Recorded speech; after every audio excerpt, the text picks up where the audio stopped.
कल 3 अहम मुलाकातें भी हुई हैं, एक एक करके तस्वीर दिखा रहे थे। देखिए, शरद पवार जी की पार्टी की बात तो हमने कर ली। बहुत ही इंपॉर्टेंट। कल एकनाथ शिंदे दिल्ली आए, महाराष्ट्र के डिप्टी चीफ मिनिस्टर, और वो अमित शाह से मिले। वो अपने साथ 6 वो सांसद लाए थे, तो अभी यूबीटी से टूट करके उनके साथ आए हैं। तो एक तो उनकी मुलाकात कराई गई अमित शाह से, मतलब वो भी पक्का कर लिया गया, भाई मन पक्का कर लिया गया उनका। हालांकि अब वो आ चुके हैं पार्टी में, तो प्रॉब्लम ही नहीं है। फिर उसके बाद उससे पहले मुलाकात हुई थी, तो रात को ही मुलाकात, दिन शाम को मुलाकात हुई थी उत्तर प्रदेश के मुख्यमंत्री योगी आदित्यनाथ, वो भी अमित शाह से आकर के मिले थे। हमें बताया गया कि वो कोई शेड्यूल्ड मीटिंग नहीं थी। अब वो किस बारे में हुई, वो पॉलिटिकल चर्चा थी या क्या थी, एक ये मुलाकात हुई। और तीसरी मुलाकात एनसीपीआई के, यानी टीएमसी के, एनसीपीआई बोलते हुए भी मुंह में से अजीब लगता है, टीएमसी के सांसद जो हैं 20 सांसद, वो ओम बिरला जी से मिले, लोकसभा अध्यक्ष से मिले। और वहां उन्होंने शायद वो मांग की कि भाई हमारे बैठने का देख लीजिए, साहब कुर्सी हमारी वहां ना लग जाए जहां पहले थी, तो उनको जो है बेंच दूसरी दी जाएगी। ये 3 इंपॉर्टेंट मीटिंग्स, तीनों की दिशा एक ही है कि एनडीए का आंकड़ा कैसे बढ़े। जी सर, आपने सब बोल ही दिया, बचा क्या? खबर बताइए सर, खबर के पीछे खबर कहानी नहीं, आप बताएं। खबर नहीं है, यही सच्चाई है कि जब संसद का सत्र शुरू होगा तो आपको देखने के लिए मिलेगा कि सिटिंग अरेंजमेंट जो विजय जी कह रहे थे वो सब बदला हुआ है। जो एनसीपी के जो लोग हैं वो भारतीय जनता पार्टी को सपोर्ट करते हुए दिखाई देंगे। ये कुछ अनहोनी जैसा है क्या हमारी राजनीति में, शरद पवार का इधर आना? देखिए, हम कहानी कुर्सी में इस पर चर्चा कर चुके थे, हालांकि समीर जी का राय अलग थी कि कैसे जाएगा, लेकिन हमारी राय शुरू से यही थी कि शरद पवार के लिए अब ये संभव नहीं है कि पार्टी को आगे ले जाए। उनका स्वास्थ्य अब उस ढंग का नहीं रहा है, उनकी उम्र हो चली है, और बेटी की ऐसी राजनीतिक क्षमता और सूझबूझ नहीं है जो पार्टी को चला सके।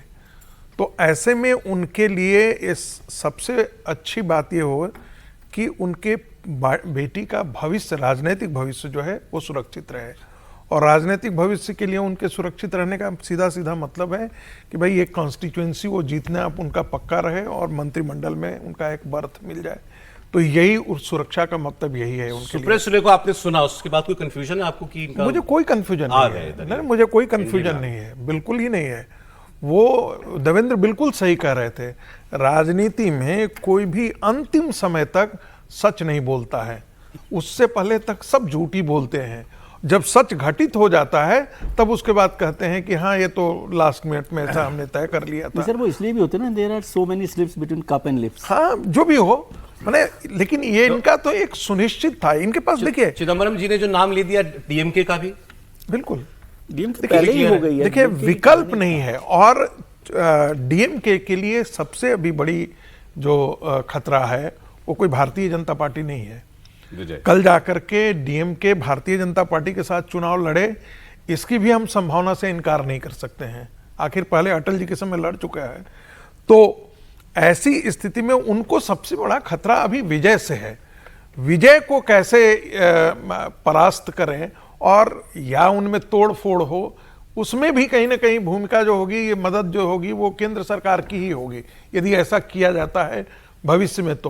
तो इसलिए डीएमके साथ आएगा, इसमें कोई दो राय नहीं। सर आपने लेकिन आज एक बार भी ये नहीं कहा कि ये ठीक नहीं हो रहा। जो हो रहा इसमें, जब ये सब लोग चुने हुए हैं, लेकिन मेरे को अभी एक बात याद आई कि ये एक मौका आ गया कि जब वो सेलेक्टेड प्राइम मिनिस्टर थे जवाहरलाल नेहरू, उस तरह की नेशनल गवर्नमेंट अब बनाई जा सकती है, क्योंकि अब सब लोग तो इधर ही हैं। नहीं, मैं ये नहीं समझ पा रहा हूँ कि जब सब कुछ ठीक हो रहा है, सही हो रहा है, तो क्या विजय सर उसको भी गलत कहते हैं? विजय सर ने क्यों नहीं, ये बात हमने की है भाई, ये इस तरीके से होना ये ठीक तो नहीं है।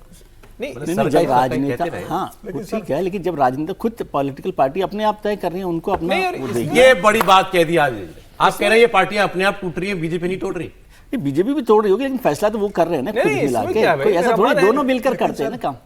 एक प्रश्न है सर, अच्छा, तो एकनाथ शिंदे जी आ रहे हैं सांसदों को लेकर, तो अमित शाह जी से मिलते हैं, योगी जी अमित शाह से बात कर रहे हैं, सुप्रिया सुले बाकी सब अमित शाह से बात कर रहे हैं, बहुमत कैसे हुआ अमित शाह देख रहे हैं, तो राष्ट्रीय अध्यक्ष कहाँ है सर? वो अभी संगठन की टीम को लिए अमित शाह जी से मिलने वाले हैं। अच्छा, नहीं वो संगठन की टीम के लिए अमित शाह जी से मिलने वाले हैं। लेकिन ये कुछ आपको जानकारी, तंत्र पूजा कहाँ पर हो रही है महाराष्ट्र में? गजब, कौन कर रहा है सर? ये सर उनको पता होगा कौन करवा रहा है तंत्र पूजा। पता नहीं, विजय जी पूछ रहे तो चंद्रपुर का। लेकिन ना चलिए वापस सीरियस डिस्कशन पे, ब्रेक के बाद और बात कर लेंगे हम लोग। सच में विजय जी ने कहा ना, आपने गौर कीजिए उस बात, सभी तो आ गए, बचा कौन दूसरी तरफ? नेशनल गवर्नमेंट बनाई जाए अब। तमिलनाडु से शुरू कीजिए, डीएमके AIADMK, संजय राउत, संजय राउत बचे।